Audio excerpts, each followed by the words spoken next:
Hey all, it is Sulfat here, bringing you more 11.0 heroic PTR testing of the new raid Nerub-ar Palace, this time for Sikran, Captain of the Surkai. This is a pure single target fight. There really isn't too much going on here, even if in the Dungeon Journal on Mythic, this is all we're looking at. Playing Aug here, this is the build that I was going with. Again, wait till tuning ends up finalizing itself. Some people were still running Scale Commander, some people were still running Chrono Warden, some people were messing around with different talents. So this is testing. Don't really pay attention to numbers. I do not have details running right now for a reason. Let's get into the footage though. We did kill this boss. I ended up dying on the kill for most of it, but it's fine. You can still see all the mechanics. So again, this is a pure single target fight. There's two main mechanics that interact with each other. There is the phase blades, which puts a red arrow onto people, and whoever is hit by that arrow leaves a little like clone underneath them, and each clone ticks for pulsing damage, so you need to make sure that as little people get hit as possible. So we ended up dragging these out to the edge of the room here, you can see. So look at, we have these little clones here, and the goal is 4 people get targeted, you only want 4 clones. If there's people stood in the red path, they're going to leave extra clones, and that's more pulsing damage. So they interact with the second mechanic, which is, I don't remember what it's called, it starts with like a D or something, but it's a blue line that shoots through you, and if you hit one of the clones, it will make it disappear, which stops the ticking damage. It also leaves a puddle on the pool though, or a puddle on the floor though, that does not get removed. So it's kind of a race against time before the entire room is taken up by these puddles. You'll see what we mean here. So we got 2 of them there. We should have gotten that third one, but I'll go back. You can see these people targeted with the blue arrows above them should be pointing the beams to the ads. There's probably more efficient ways to do it, like you could line these up and tank the boss over where my mouse is, and you could have one person put theirs all the way through there, which might be a little more consistent, but we'll see how it ends up being done when the actual raid is out.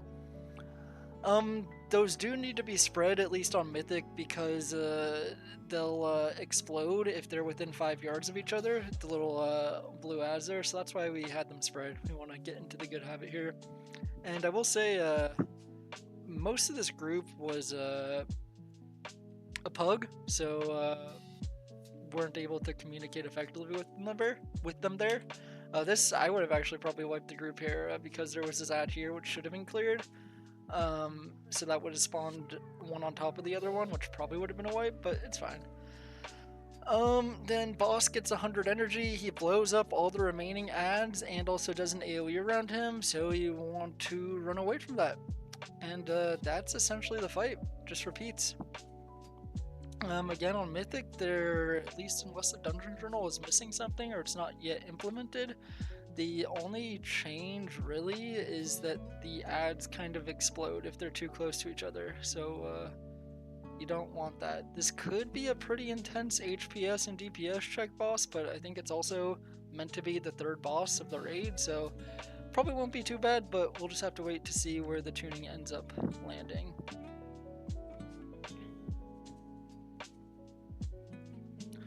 And yeah, that's about it. Just keeps repeating until he dies.